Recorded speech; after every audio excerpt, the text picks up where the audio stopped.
ఉద్యోగ అవకాశాలు కల్పించాలంటే దానికి ఒక ప్రాసెస్ ఉంటుంది అధ్యక్ష, ఒక విధానం ఉంటుంది. జస్ట్ లైక్ దట్ ఇట్లా చేయడానికి ఉండదు. గతంలో మీరు చేసినట్టు మేము చేయలేము. జిరాక్స్ సెంటర్లలో పల్లి బఠానీలు అమ్మినట్టు పరీక్షా పత్రాలు ఎక్కడ పడితే అక్కడ సంతలో సరుకులాక అమ్ముకునే విధానం మేము దేదలుచుకోలేదు అధ్యక్ష. మా పేషీలలో ఉండేటోళ్ళు ఎవరు అట్లాంటి దాంట్లో లేరు అధ్యక్ష. మా పేషీలలో ఉండే వాళ్ళ బంధువులు ఎవరు ఇట్లాంటి కుంభకోణాలలో లేరు అధ్యక్ష. మేము మీలాగా కాదు, మీరు మీలాగా మమ్మల్ని ఎందుకు అనుకుంటున్నారు? ఒక విధానం, ఆ విధానంలో మేము ప్రయత్నం చేస్తున్నాము. గతంలో మీరు నియమించిన వాళ్ళకి అర్హత లేదని హైకోర్టు చెప్పింది సభ్యులుగా. వాళ్ళని తొలగించమంటే, రాజీనామా చేయమని అంటే వాళ్ళు విస్మించు కూర్చుంటే కొన్ని విధి విధానాల వల్ల వాళ్ళని తొలగించడానికి కొంత ఆలస్యమైంది. వాళ్ళ వెనకాల కూడా మరి మీరే ఉన్నారా అంటే నాకు తెలియదు, అది మీరు చెప్పాలి ఉన్నారో లేరో. ఏదేమైనా వాళ్ళని తొలగించడము, కొత్తగా నోటిఫికేషన్ ఇవ్వడం, కొత్తగా ఆహ్వానించడం, చైర్మన్గా అదేవిధంగా సభ్యులుగా నియమించడం, ఇదంతా కూడా ఒక ప్రాసెస్.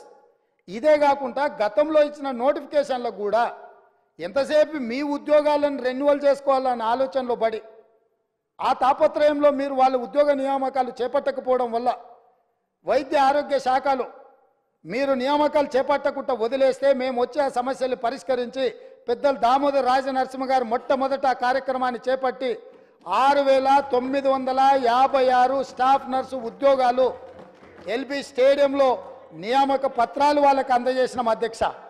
ఇది మా చిత్తశుద్ధి. అదేవిధంగా మొన్నటికి మొన్న సింగరేణి బొగ్గు గని కార్మిక సంఘంలో 2 సార్లు వాళ్ళే అధికారిక కార్మిక సంఘంగా ఎన్నికైనరు. కానీ ఏనాడు ఆ కార్మికుల బాగుల గురించి ఆలోచన చేయలే. అందులో కూడా ప్రశ్న పత్రాలల్లా అదేవిధంగా ఇచ్చిన టెండర్లలో ఏం జరిగిందో భవిష్యత్తులో తేలుతుంది. కారుణ్య నియామకాలు కూడా చేపట్టలే. వాళ్ళ ఇంట్లో మాత్రం 4 ఉద్యోగాలు కారుణ్య నియామకాలు చేపట్టారు. వాళ్ళు ఉద్యోగాలతో ఉంటూనే ఉంటారు, రెన్యువల్స్ మీద రెన్యువల్స్ ఎక్స్పెక్ట్ చేస్తూనే ఉన్నారు. ఎంబడే మా బట్టి విక్రమార్క గారు ఆ కారుణ్య నియామకాల విషయంలో స్పష్టమైన నిర్ణయం తీసుకొని 441 కారుణ్య నియామకాలు మొన్నటికి మొన్న నక్లెస్ రోడ్లో అంబేద్కర్ సాక్షిగా ఉద్యోగ నియామకాలు చేపట్టిన అధ్యక్ష.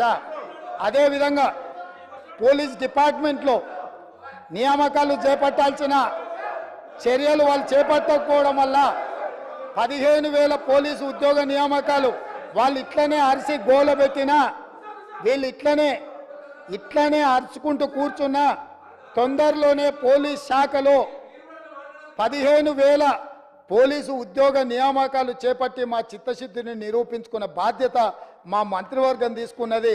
వాళ్ళు అరిసి గోల పెట్టిన చొక్కాలు చించుకున్న 15 రోజుల్లో వాళ్ళు అడ్డం పడ్డా సరే 15,000 నియామకాలు పోలీసులను చేపట్టి నిరుద్యోగ యువకులను ఆదుకునే బాధ్యత మేము తీసుకుంటాం అధ్యక్ష.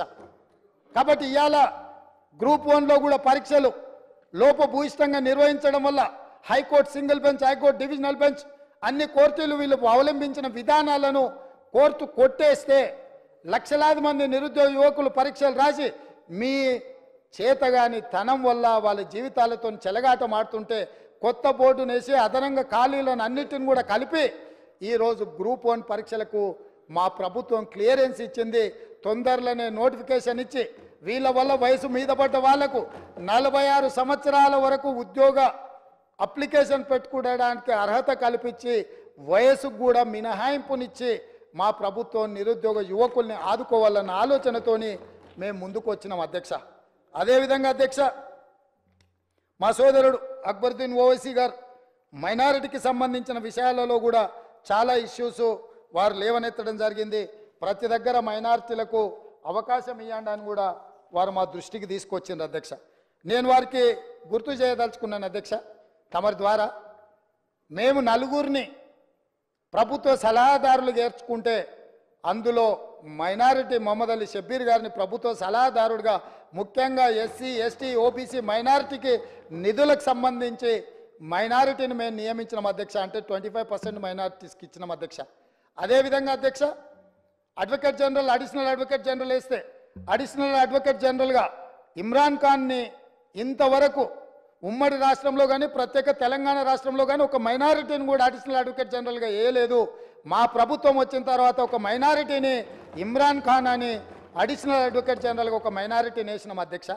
అదేవిధంగా ముఖ్యమంత్రి గారి పేసీలో ఆనాడు రాజశేఖర రెడ్డి గారు ఉన్నప్పుడు జన్నత్ హుస్సేన్ అని ఒక మైనారిటీకి సంబంధించిన ఐఏఎస్ అధికారిని నియమిస్తే ఈనాడు మా ప్రభుత్వం మా ముఖ్యమంత్రి కార్యాలయంలో మేము షానవాజ్ కాసిం అనే ఐపీఎస్ ఆఫీసర్ని మా ముఖ్యమంత్రి కార్యాలయంలో మైనారిటీకి మేము అవకాశం ఇచ్చినాం అధ్యక్ష.